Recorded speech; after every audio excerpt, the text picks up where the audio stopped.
Glória a Deus. Elevo meus olhos para o monte. De onde me virá o socorro? O meu socorro vem do Senhor, que fez os céus e a terra. Ele não permitirá que os teus pés vacilem. Não dormitará aquele que te guarda. E certo que não dormita nem dorme o guarda de Israel. O Senhor é quem te guarda. O Senhor é a tua sombra à tua direita. De dia não te molestará o sol, nem de noite a lua. O Senhor te guardará de todo mal. O Senhor guardará a tua alma. O Senhor guardará a tua saída e a tua entrada, desde agora e para todo sempre. Amém. Glória seja dado ao nosso Senhor Jesus Cristo. Porque a glória do Senhor, e somente a Ele daremos honra e louvor nesse dia. Pai, em Ti está a nossa vida. Em Tuas mãos, Senhor, conceda-nos a Tua grandeza nessa manhã, onde as Tuas misericórdias já se multiplicaram, já se renovaram para a glória do Seu nome. Amém? Louvado seja o nome santo do Senhor Jesus. Estamos no nosso terceiro propósito, do livro de Rick Warren. E o terceiro propósito traz como título: Você foi criado para se tornar semelhante a Cristo. O nosso dia hoje é o 26º dia, que vem como crescendo por meio da tentação. Tiago 1:12 nos traz assim: Feliz é o homem que não cede e continua fiel quando é provado, porque depois receberá como recompensa a coroa da vida que Deus prometeu àqueles que o amam. Traz uma citação de Martinho Lutero que diz: Minhas tentações têm sido minhas mestras em teologia. Toda tentação é uma oportunidade para fazer o bem. No caminho do amadurecimento espiritual, até mesmo a tentação se torna um degrau, em vez de uma pedra de tropeço. Quando você perceber que ela é uma oportunidade tanto para fazer a coisa certa, quanto para agir da maneira errada. A tentação apenas apresenta uma falha, embora seja a principal arma de Satanás para destruir você. Deus quer utilizá-la para fortalecê-lo. Toda vez que você escolher o bem, em vez de pecar, estará desenvolvendo o caráter de Cristo. Para compreender isso, você deve primeiro identificar as qualidades do caráter de Jesus. Uma das mais concisas descrições do seu caráter é o fruto do Espírito. Quando o Espírito Santo controla nossa vida, ele produz o seguinte fruto em nós. Em Gálatas 5, 22, 23, ele nos traz o amor, a alegria, paz, paciência, bondade, benignidade, fidelidade, mansidão e domínio próprio. Essas 9 qualidades são uma expansão do grande mandamento e constituem uma bela descrição de Jesus Cristo. Ele concentra de um modo perfeito numa única pessoa o amor, a alegria, a paciência e todas as outras virtudes mencionadas. Ter o fruto do Espírito Santo é ser semelhante a Cristo. Como, porém, o Espírito Santo produzirá em sua vida esses frutos com 9 qualidades? Ele as cria do modo instantâneo? Será que um dia, ao levantar pela manhã, você será repentinamente abastecido de forma plena com essas características? Não. O fruto sempre se desenvolve e amadurece lentamente. Esta afirmação é uma das mais importantes verdades espirituais que você poderá aprender. Deus desenvolve o fruto do Espírito em sua vida, permitindo que você vivencie situações nas quais será tentado a exteriorizar uma qualidade exatamente oposta. O desenvolvimento do caráter sempre envolve uma escolha, e a tentação propicia essa oportunidade.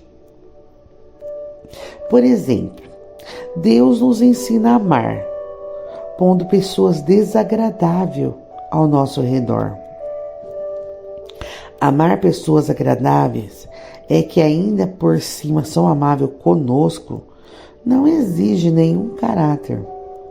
O Senhor nos ensina a verdadeira alegria no meio da aflição, quando nos voltamos para Ele.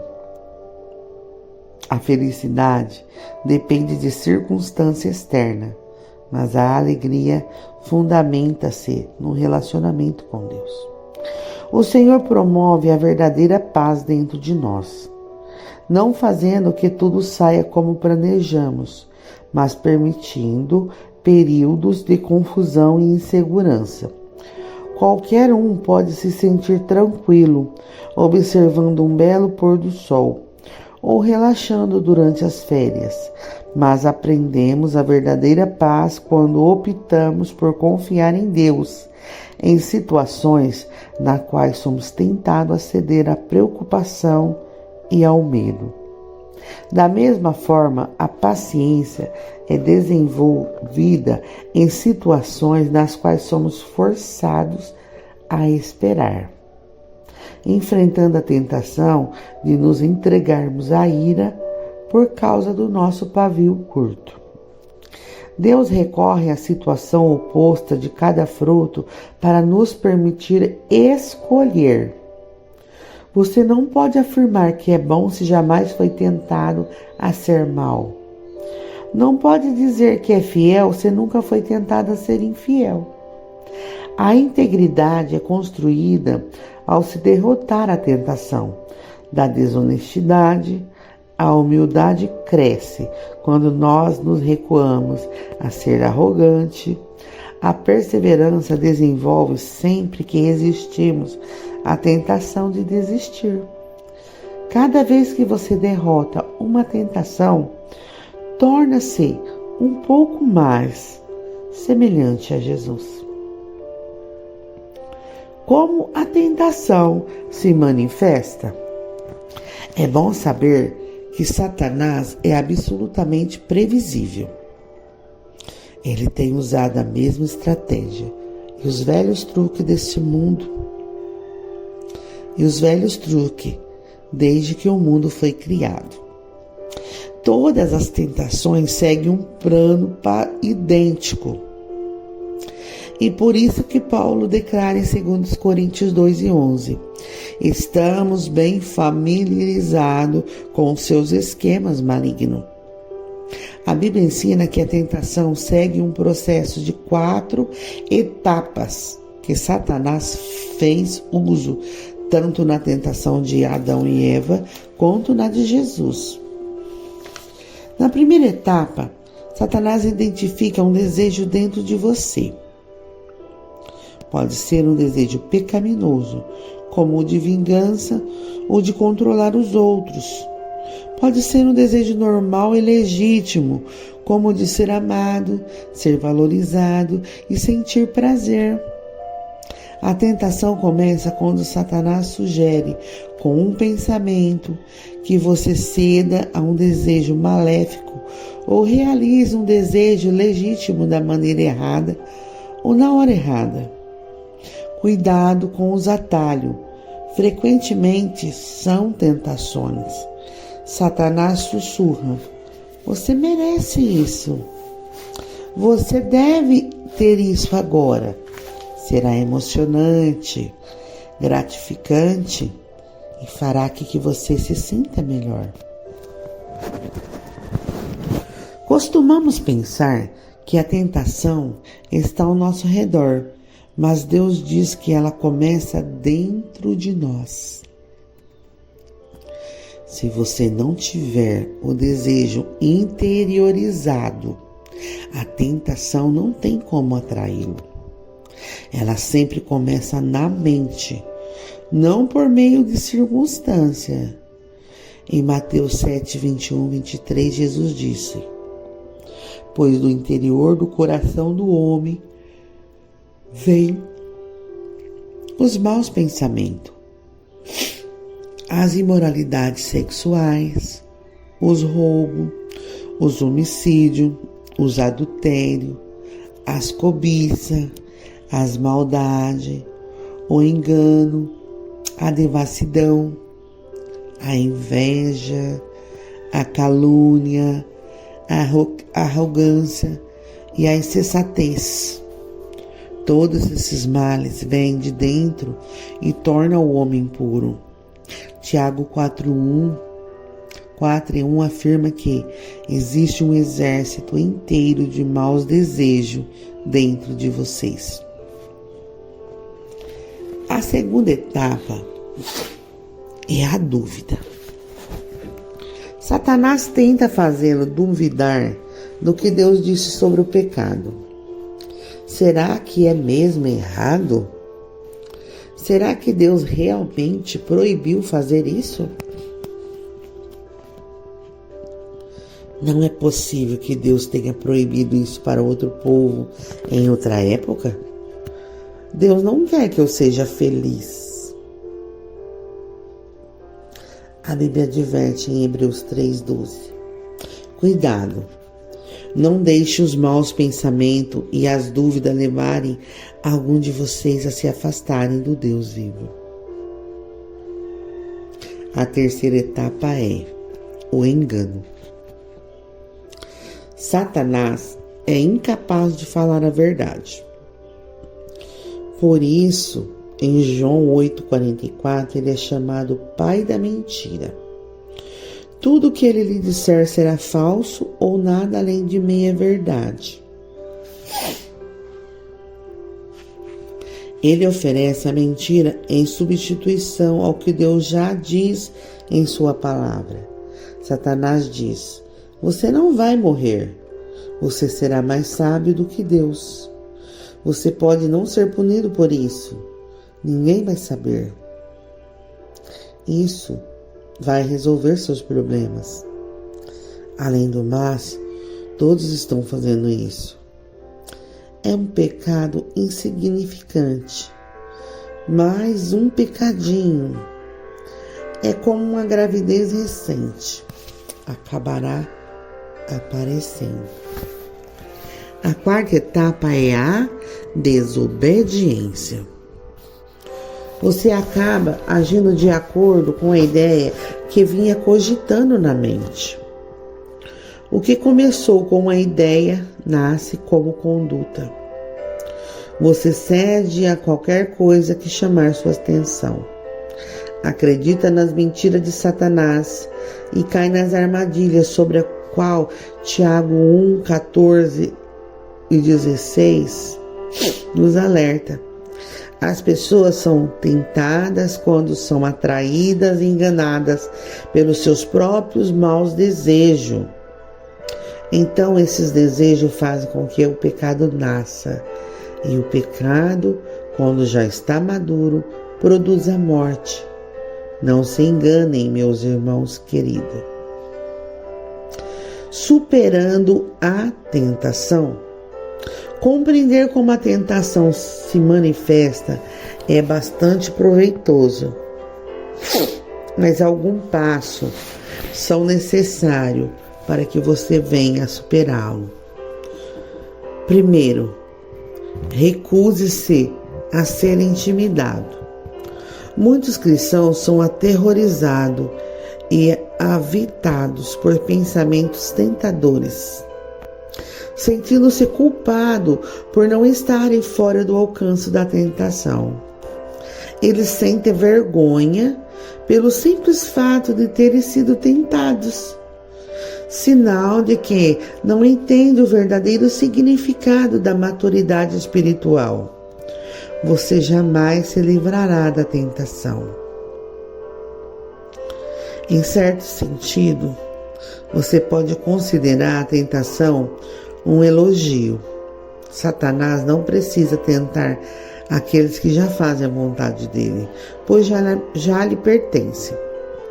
A tentação é um indício de que Satanás odeia você, mas não um sinal de fraqueza ou de vida profana. Isso também faz parte da nossa natureza, pois somos humanos e vivemos num mundo destituído de Deus. Não fique surpreso, abalado ou intimidado por isso. Seja realista quanto à inevitabilidade da tentação. Você jamais poderá evitá-la completamente. Em 1 Coríntios 10:13, a Bíblia diz: quando chega a tentação, mas não, se chega a tentação. Paulo orienta em 1 Coríntios 10:13. Lembre-se de que as tentações que surgem na vida de vocês não são diferentes das que os outros enfrentam. Ser tentado não é pecado. Jesus sofreu tentação, embora nunca tenha cometido pecado. A tentação só se torna pecado quando você se entrega. Lutero afirmava: não podemos evitar que os pássaros voem sobre nossas cabeças, mas podemos evitar que faça ninho sobre ela. Você pode impedir o inimigo de sugerir pensamentos. Você não pode impedir o inimigo de sugerir pensamentos, mas pode escolher não assimilá-los ou agir de acordo com eles. Por exemplo, muitos não sabem a diferença entre a atração física ou a excitação sexual e lascívia. Não são a mesma coisa. Deus fez de cada um de nós um ser sexuado. E isso é bom. Atração e excitações são reações naturais e espontâneas. Uma inclinação afetiva concedida por Deus, como resposta à beleza física. Já a lascívia é uma atitude deliberada do desejo. É a escolha de comprometer sua mente com algo que você gostaria de fazer com seu corpo.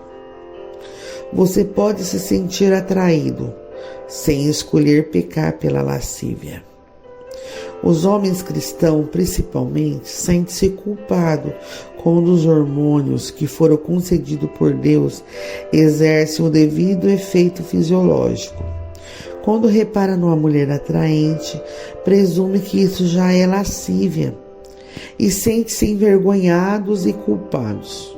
No entanto, a atração não equivale a desejo sexual ilícito, até que você comece a insistir nisso. Na verdade, quanto mais próximo de Deus você fica, mais Satanás se esforça para tentar. No instante em que você se tornar filho de Deus, Satanás, como um assassino de aluguel, fecha um contrato para acabar com você. Você agora é inimigo, por isso conspira para sua derrocada. Às vezes, enquanto você está orando, Satanás sugere um pensamento mau ou bizarro, apenas para distraí-lo e envergonhá-lo. Não fique assustado ou envergonhado com isso. Entenda que Satanás teme suas orações e tentará de tudo para interrompê-las. Em vez de ficar se condenando com indagações do tipo: como pude pensar uma coisa dessas? Considere isso uma distração provocada por Satanás e volte imediatamente a se concentrar em Deus. Segundo, reconheça seu padrão de tentação e prepare-se. Há situações que o deixam mais vulnerável a tentações do que outras. Algumas circunstâncias farão você tropeçar quase imediatamente, enquanto outras não incomodarão muito. São situações preparadas para atacar seus pontos fracos. E você precisa também identificá-los, pois Satanás certamente os conhece. Ele sabe exatamente o que pode fazer você cair e trabalha insensatamente para cercá-lo com essa circunstância. Pedro adverte em 5:8. Em 1 Pedro 5:8. Estejam sempre atentos. O diabo está querendo atacar e não quer outra coisa senão apanhar vocês desprevenidos. Perguntem a você mesmo: quando sou mais tentado? Em que dia da semana? A que hora do dia? Pergunte: em que lugar sou mais tentado? No trabalho? Em casa? Na casa do vizinho? Num bar? No aeroporto? No hotel fora da cidade? Pergunte: quem está comigo nos momentos em que sou mais tentado? Amigos? Colegas de trabalho? Uma multidão de estranhos? Sou mais tentado quando estou só? Pergunte também: como normalmente estou me sentindo quando sou mais tentado? Pode ser quando você está cansado, solitário, entediado, deprimido ou sob pressão. Ou talvez quando está magoado, zangado, preocupado, ou ainda após um grande sucesso ou momento de elevo espiritual. Em Mateus 26:41, Efésios 6:10, Efésios 18:1, em 1 Tessalonicenses 5:6 e 8, em 1 Pedro 1:13, 1 Pedro 4:7, 1 Pedro 5:8,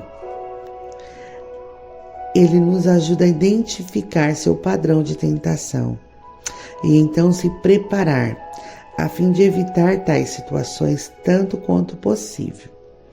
A Bíblia nos adverte continuamente em nos prevenirmos para enfrentar Satanás. Enfrentar situação. Paulo, em Efésios 4:27, ele nos admoesta: não dê ao diabo a oportunidade para tentar vocês.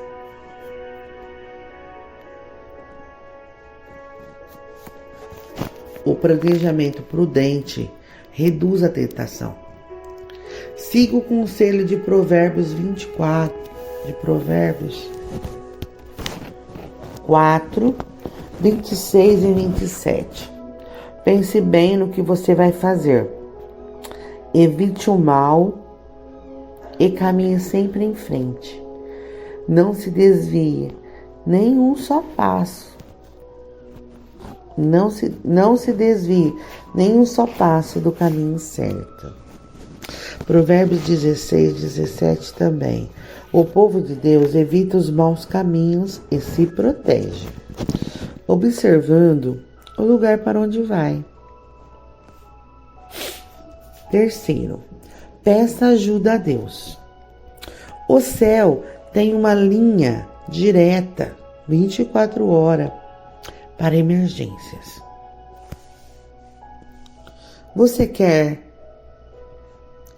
Deus quer que você peça ajuda quando a tentação estiver muito forte.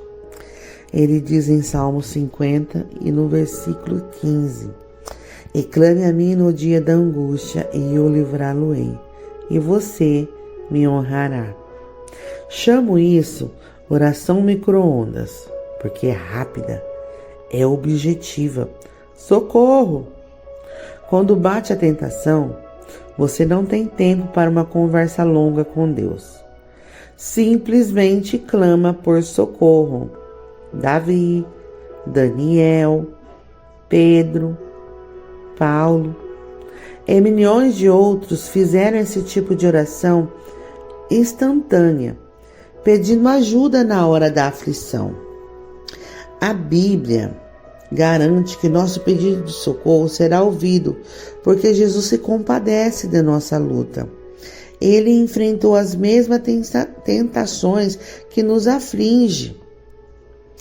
Cristo compreende as nossas fraquezas, pois ele enfrentou as mesmas tentações que enfrentamos, ainda que não tenha cometido pecado. Em Hebreus 4:15. Se Deus está aguardando para nos ajudar a derrotar as tentações, por que não pedimos sua ajuda com mais frequência?